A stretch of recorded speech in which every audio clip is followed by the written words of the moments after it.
दोस्तों, आपको यह जानकर हैरानी होगी कि लक्ष्मण ने केवल 14 वर्ष तक भगवान राम और माता सीता की सेवा करते रहे, बल्कि रात में भी उनकी पहरेदारी करते थे। हालांकि रात में निंद्रा उन्हें परेशान करती थी, लेकिन तब भी वे अपने निंद्रा को नियंत्रित कर लेते। केवल 1 या 2 दिन नहीं, बल्कि 14 वर्षों तक लक्ष्मण सोए नहीं और दिन रात भगवान राम और माता सीता की सेवा करते रहे। हालांकि बहुत से लोग रामायण में लक्ष्मण से जुड़े इस तथ्य को जानते हैं, परंतु इसके पीछे की कहानी से बहुत से लोग अवगत हैं। और आज की इस वीडियो में हम आपको यही कारण बताने वाले हैं कि आखिर 14 वर्ष तक लक्ष्मण किस तरीके से बिना सोए अपने भाई और भाभी की सेवा करते रहे, और क्या भगवान राम इस बात से अवगत थे।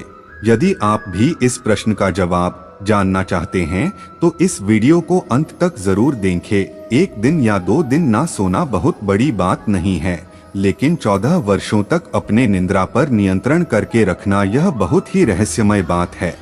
लेकिन रामायण के किरदार लक्ष्मण, जो भगवान राम के भाई थे, इन्होंने भगवान राम और माता सीता की रात में पहरेदारी करने के लिए 14 वर्षों तक नहीं सोए।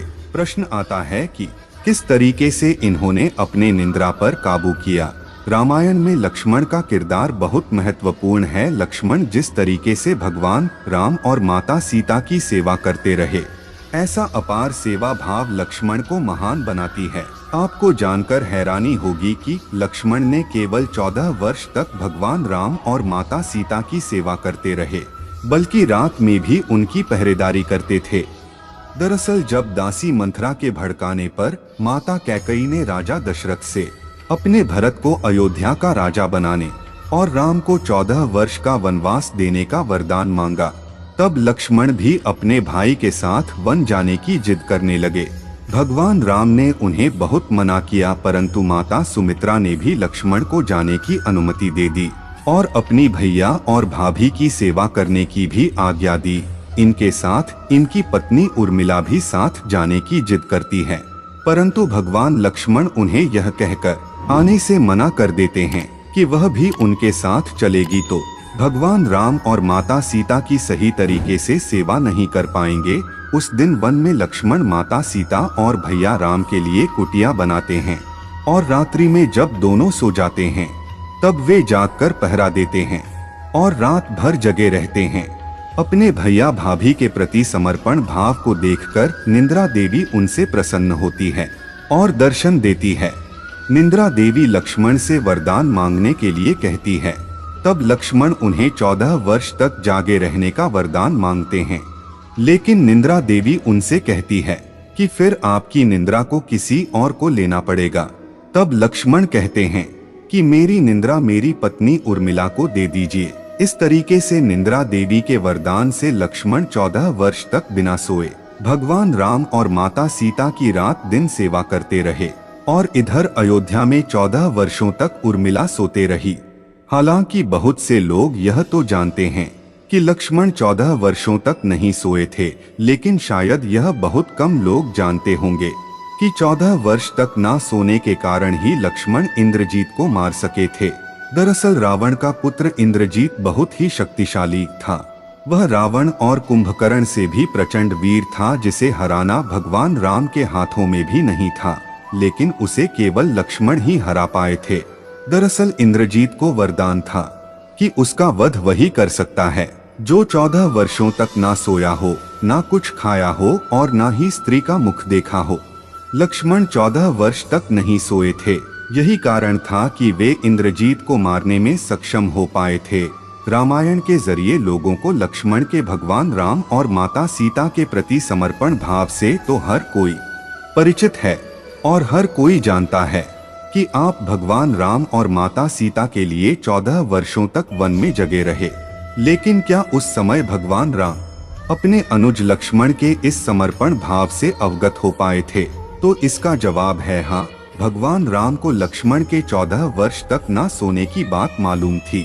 आखिर कैसे उन्हें इस बात का पता चला? दरअसल हुआ यह कि 14 वर्ष के वनवास को पूरा करने के बाद जब भगवान राम अयोध्या लौटे तो एक बार अगस्त्य मुनि अयोध्या आए थे, जिनसे बात करते हुए लंका युद्ध का प्रसंग छिड़ गया। इस प्रसंग में भगवान राम जी ने रावण और कुंभकर्ण जैसे वीरों के वध और लक्ष्मण द्वारा शक्तिशाली इंद्रजीत के वध करने की कहानी सुनाई।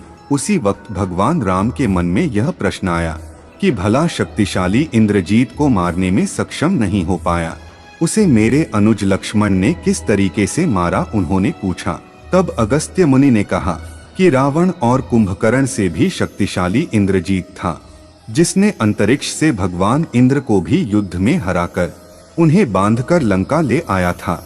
ऐसे वीर और शक्तिशाली इंद्रजीत को मारने में केवल लक्ष्मण ही सक्षम था, क्योंकि उसे वरदान था कि उसे केवल वही व्यक्ति मार सकता है जो 14 वर्ष तक ना सोया हो, ना कुछ खाया हो और ना स्त्री का मुख देखा हो। हालांकि तभी भगवान राम को इसके बारे में पता नहीं था। तब अगस्त्य मुनि ने भगवान राम को स्वयं लक्ष्मण से इसके बारे में पूछने के लिए कहा। तब लक्ष्मण ने 14 वर्ष तक अपने निंद्रा पर नियंत्रित करने की कहानी भगवान राम को सुनाई, जिसके बाद भगवान राम के मन में 2 और प्रश्न आया कि तुमने 14 वर्ष तक अपने निंद्रा पर नियंत्रण तो कर लिया, परंतु मैं तुम्हें 14 वर्षों में हर दिन तुम्हारे हिस्से का फल फूल खाने के लिए देता था, तो उसके बावजूद भी तुम 14 वर्ष तक भूखे कैसे रहे?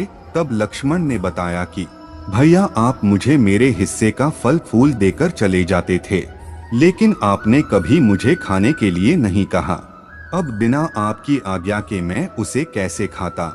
इसीलिए मैं उसे कुटिया में रख देता था। आज भी वह फल फूल उसी कुटिया में रखे हुए हैं।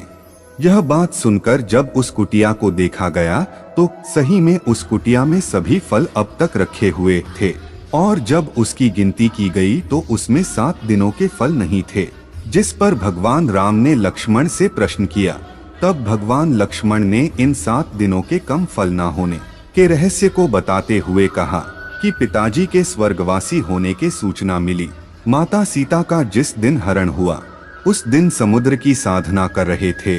उस दिन इंद्रजीत के नाक फांस में बंध कर अछूत रहा। उस दिन इंद्रजीत ने मायावी सीता का सिर काटा। उस दिन जिस दिन आपने रावण का वध किया, उस दिन यह कुल मिलाकर 7 दिन हम निराहार रहे थे। यही कारण है कि इसमें 7 दिनों के फल नहीं हैं। और मैं बिना खाए 14 वर्ष तक जीवित रह पाया था, क्योंकि मैंने गुरु विश्वामित्र से बिना अन्न ग्रहण किए भी जीवित रहने की विद्या ली थी, जिसके कारण मैं अपने भूख पर नियंत्रित कर पाया था। इसके बाद भगवान राम के मन में अभी एक प्रश्न था कि 14 वर्ष तक लक्ष्मण ने स्त्री का मुंह नहीं देखा था। यह कैसे संभव था, क्योंकि माता सीता भी उनके साथ थी। इस प्रश्न पर लक्ष्मण ने कहा कि भैया, क्या आपको याद है कि जब भाभी को तलाशते हुए हम ऋष्यमुख पर्वत पर पहुँचे थे, तब वहाँ सुग्रीव के द्वारा हमें भाभी के कुछ आभूषण दिखाए गए, जिनमें से मैं केवल उनके पैरों के आभूषण को ही पहचान पाया था। इसके अतिरिक्त मैं किसी भी आभूषण को नहीं पहचान पाया, क्योंकि मैंने भाभी के चरणों के ऊपर कभी देखा ही नहीं था। अपने भाई के स्वयं के प्रति इस तरह के समर्पण भाव को देखकर भगवान राम भाव विभोर हो गए और उन्हें गले से लगा लिए। दोस्तों, आज के वीडियो में बस इतना ही। मिलते हैं अगले वीडियो में, तब तक अपना ध्यान रखिएगा।